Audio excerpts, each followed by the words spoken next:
അല്പനേരത്തെ യാത്രയ്ക്ക് ശേഷം ശ്രീലക്ഷ്മിയുടെ കാർ വലിയൊരു വീടിന് മുൻപിൽ നിന്നു.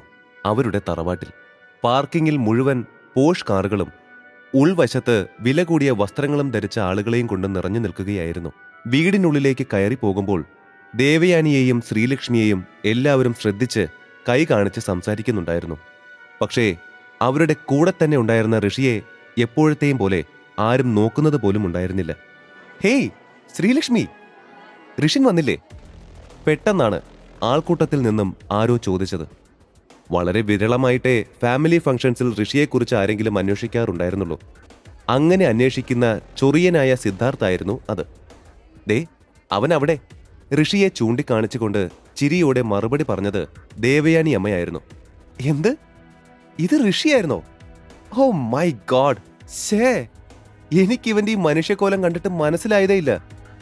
ഋഷിയെ നോക്കി പരിഹാസത്തോടെ പൊട്ടിച്ചിരിച്ചുകൊണ്ട് സിദ്ധാർത്ഥ് പറഞ്ഞു. ഓ വെയിറ്റ്, നിന്റെ ഈ ഡ്രസ്സ് ഞാൻ എവിടെയോ കണ്ടിട്ടുണ്ടല്ലോ. ആ കിട്ടിപ്പോയി. ഫുട്പാത്തിൽ 200-300 എന്നും പറഞ്ഞ് വിൽക്കുന്ന ഊള സാധനമല്ലേ ഇത്? ഇതിന് എത്രയാ റേറ്റ്? 100-200? ഇതിന് ഞാൻ പണം കൊടുക്കേണ്ടി വന്നിട്ടില്ല.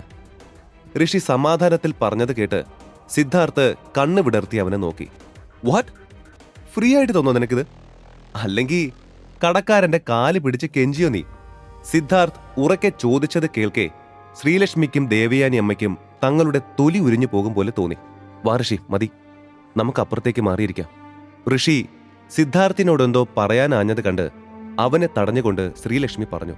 ഹേയ്, എന്താ ശ്രീലക്ഷ്മി ഇത്? നീ എന്താ ഈ ഇട്ടിരിക്കുന്നേ? ഈ സാരിക്കൊക്കെ 5000 പോലും വരില്ലല്ലോ റേറ്റ്. ഋഷിയെ കൂട്ടി പോവാനാഞ്ഞ ശ്രീലക്ഷ്മിയോടായി സിദ്ധാർത്ഥ് പറഞ്ഞത് കേട്ട് ശ്രീലക്ഷ്മി അവനെ നോക്കി ജാളിയതോടെ ചിരിച്ചു. This is so bad Sreelakshmi. നീ എന്നെ നോക്ക്, എന്റെ ഈ ഡ്രസ്സ് നോക്ക്. ഈ ഫംഗ്ഷൻ ഇടാൻ വേണ്ടി മാത്രം ഇവിടത്തെ ഒരു ഫേമസ് ബ്രാൻഡിനെ കൊണ്ട് പ്രത്യേകം ചെയ്യിപ്പിച്ച 2.5 ലക്ഷം രൂപയുടെ ഡ്രസ്സാണിത്. സിദ്ധാർത്ഥ് വലിയ ഗമയിൽ പറഞ്ഞു നിർത്തി. 2.5 ലക്ഷത്തിന്റെ സ്യൂട്ടോ? എവിടെ നോക്കട്ടെ. ഋഷി പതിയെ സിദ്ധാർത്ഥിന്റെ സ്യൂട്ടിന്റെ കോളറിൽ പിടിച്ചുകൊണ്ട് ചോദിച്ചതും ഒരൊറ്റ തട്ടായിരുന്നു സിദ്ധാർത്ഥ് അവന്റെ കൈ. ഞാൻ നിന്നോട് പറഞ്ഞു ഇതെന്ത് മാത്രം എക്സ്പെൻസീവ് ആണെന്ന്. ഇങ്ങനെ വൃത്തിയില്ലാത്ത കൈവച്ച് തൊട്ടിട്ട് അഴുക്കാക്കാതെ. അടക്കാനാവാത്ത വിധം ദേഷ്യം വന്നെങ്കിലും ഋഷി തന്റെ ദേഷ്യമെല്ലാം കൺട്രോൾ ചെയ്തുകൊണ്ട് സിദ്ധാർത്ഥിനോട് ചിരിച്ചു. താനൊരു കാര്യം മനസ്സിലാക്കണം സിദ്ധാർത്ഥ്. ലോകത്തുള്ള എല്ലാവരുടെയും ഇഷ്ടങ്ങളും കംഫർട്ടും ഒന്നായിരിക്കില്ല. ശ്രീലക്ഷ്മിയുടെ സാരി 5000 രൂപയുടെ ഓർഡിനറി വണ്ണാണ്, സമ്മതിച്ചു. ശ്രീലക്ഷ്മിക്ക് ഓവർ പ്രൈസ് വരുന്ന ഡ്രസ്സുകൾ ഇഷ്ടമല്ലെന്നേ ഉള്ളൂ. ബട്ട് ജ്വല്ലറീസ് എന്ന് പറഞ്ഞാൽ അവൾക്ക് ക്രൈസാണ്. സംശയമുണ്ടെങ്കിൽ look at Har necklace. Dream lover necklace ആണ്. ശ്രീലക്ഷ്മിയെ തനിക്കടുത്തേക്ക് ചേർത്ത് നിർത്തി ഋഷി പറഞ്ഞത് കേട്ട്, വാട്ട്? ഡ്രീം ലവറോ? അതീ വേൾഡിൽ തന്നെ ആകെ കുറച്ച് പീസല്ലേ ഉള്ളൂ. ആൻഡ് 30 കോടി എന്തോ അല്ലേ അതിന്റെ പ്രൈസ്? ചുറ്റും കൂടിയ ബന്ധുക്കളിൽ ആരോ ചോദിച്ചത് കേട്ട് ഋഷി ചിരിയോടെ അതേ എന്ന് തലയാട്ടി. ഒറ്റ സെക്കൻഡിൽ അവിടെയുള്ള എല്ലാവരുടെയും ശ്രദ്ധ തന്നിൽ നിന്ന് മാറി ശ്രീലക്ഷ്മിയുടെ മേലായതും സിദ്ധാർത്ഥിന് അതിയായ ദേഷ്യം തോന്നി. ഇതൊക്കെ കണ്ടാൽ അറിഞ്ഞൂടെ ഡ്രീം ലവറിന്റെ ഡ്യൂപ്ലിക്കേറ്റ് ആണെന്ന്? അല്ലെങ്കിലും നയാ പൈസ കയ്യിലില്ലാത്ത ഇവരൊക്കെ എങ്ങനെ വാങ്ങാനാ ആ 30 കോടിയുടെ മാലയൊക്കെ? പുച്ഛഭാവത്തിൽ സിദ്ധാർത്ഥ് പറഞ്ഞു. ഓ, അപ്പൊ നിന്റെ ചെവിക്ക് മാത്രമല്ല കണ്ണിനും പ്രശ്നമുണ്ട്. പിന്നെ ഞങ്ങളുടെ കയ്യിലുള്ള കാശിന്റെ കണക്ക് നിന്നെ ബോധിപ്പിക്കേണ്ട കാര്യം ഞങ്ങൾക്കില്ല. ഋഷി അവനെ ആക്കിക്കൊണ്ട് പറഞ്ഞതും സിദ്ധാർത്ഥിന്റെ മുഖം ദേഷ്യത്താൽ ചുവന്നിരുന്നു. ഋഷിൻ!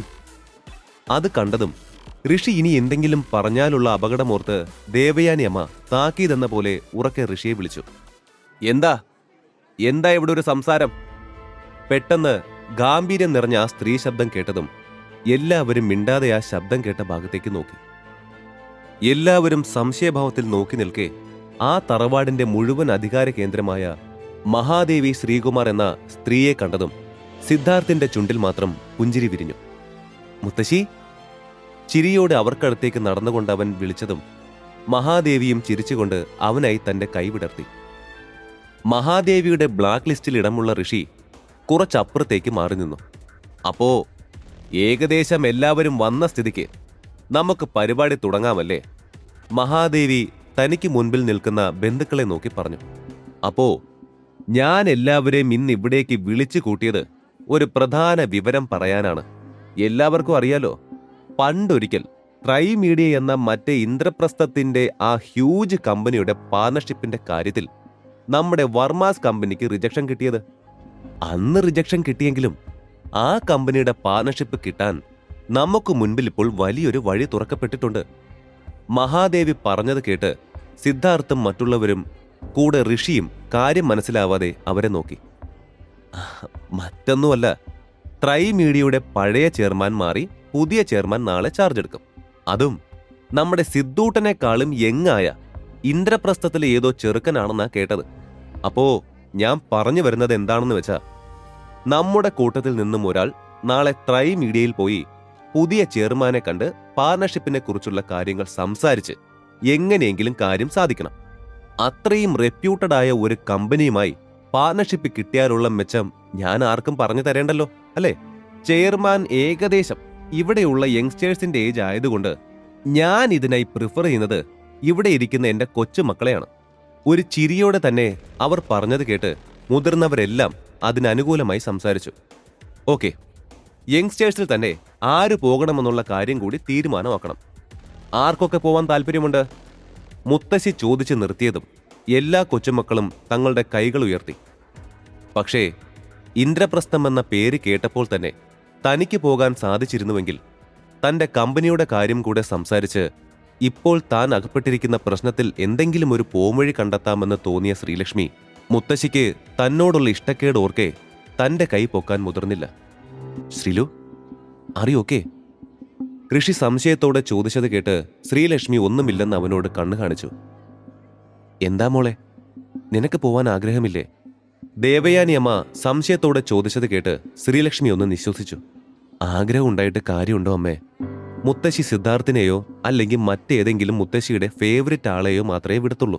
ശ്രീലക്ഷ്മി പറഞ്ഞത് കേട്ട് ഋഷി എന്തോ സംസാരിക്കാനാഞ്ഞതും മഹാദേവിയുടെ ഉറക്കെയുള്ള സംസാരം അവന്റെ ശ്രദ്ധ തിരിച്ചു. സിദ്ധാർത്ഥ് പോകുന്നതിൽ ആർക്കും പ്രശ്നമൊന്നുമില്ലെന്ന് കരുതുന്നു. മഹാദേവി പറഞ്ഞത് കേട്ട് ഉള്ളിലെ വിഷമം മറച്ചുകൊണ്ട് ശ്രീലക്ഷ്മി ഒന്ന് ചിരിച്ചു. കണ്ടോ, അവിടെ ആള് ഫിക്സായി. അതേ ഭാവത്തിൽ അവൾ പറഞ്ഞു. ആ, മുത്തശ്ശി എന്നെ സെലക്ട് ചെയ്തതിൽ ചിലർക്കെങ്കിലും വിഷമമുണ്ടെന്ന് എനിക്കറിയാം. വിഷമിച്ചോളൂ, ഐ ഡോണ്ട് കെയർ. പിന്നെ ഞാൻ നാളെ ആ ചെയർമാനെ കണ്ട് ഇംപ്രസീവായി കാര്യങ്ങളെല്ലാം പറഞ്ഞ് സെറ്റാക്കി കോൺട്രാക്റ്റിൽ സൈൻ ചെയ്ത് കഴിഞ്ഞ് അതിന്റെ വകയായി പാർട്ടി അറേഞ്ച് ചെയ്യുമ്പോൾ വന്ന് എൻജോയ് ചെയ്തിട്ട് പോണം. കേട്ടോ എല്ലാവരും? ശ്രീലക്ഷ്മിയെയും ഋഷിയെയും നോക്കി അഹങ്കാരം നിറഞ്ഞ ഭാവത്തിൽ സിദ്ധാർത്ഥ് പറഞ്ഞു. നീ വാ സിദ്ധാർത്ഥ്, ആരാ വിഷമിക്കാൻ പോകുന്നതെന്ന് ഞാൻ നിനക്ക് കാണിച്ചു തരാം.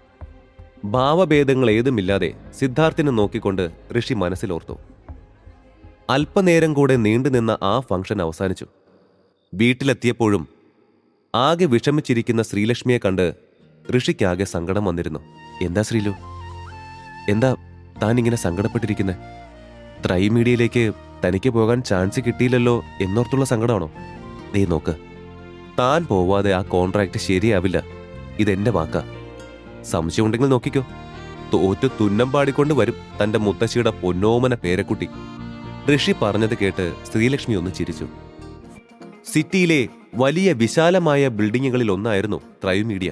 തൽക്കാലത്തെ ആവശ്യത്തിന് വാങ്ങിയ തന്റെ ഇലക്ട്രിക് ബൈക്കിൽ കാഷ്വൽ ഡ്രസ്സിലായിരുന്നു ഋഷി തന്റെ ഫസ്റ്റ് ഡേ തന്നെ അങ്ങോട്ട് പോയത്. എത്ര ലക്ഷറീസ് ആയ കാറും നിഷ്പ്രയാസം വാങ്ങാനുള്ള പണം കയ്യിലുണ്ടായിരുന്നിട്ടും ശ്രീലക്ഷ്മിക്കും ദേവയാനി അമ്മയ്ക്കും സംശയം തോന്നാതിരിക്കാൻ വേണ്ടിയായിരുന്നു ഋഷി ഇലക്ട്രിക് ബൈക്ക് വാങ്ങിയത്. ആ ചെറിയച്ച, ഞാൻ അവിടെ എത്തി. ആ, അങ്ങനെ ചെയ്യാം. പാർക്കിങ്ങിൽ ഒഴിഞ്ഞ ഭാഗത്ത് തന്റെ ബൈക്ക് പാർക്ക് ചെയ്ത് തന്നെ ഫോണിൽ വിളിച്ച പ്രദീപിനോട് മറുപടി പറഞ്ഞുകൊണ്ട് ഋഷി വണ്ടിയിൽ നിന്നും ഇറങ്ങാൻ തുടങ്ങിയപ്പോഴായിരുന്നു ഹോൺ പോലും അടിക്കാതെ ചീറിപ്പാഞ്ഞുകൊണ്ട് ഒരു BMW അങ്ങോട്ട് വന്നത്.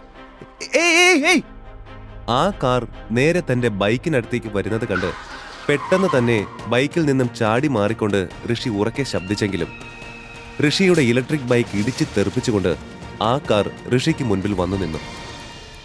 ഈ കഥ തുടർന്ന് കേൾക്കുന്നതിനായി ഇപ്പോൾ തന്നെ പോക്കറ്റ് FM ആപ്പ് ഇൻസ്റ്റാൾ ചെയ്യൂ. Link in description.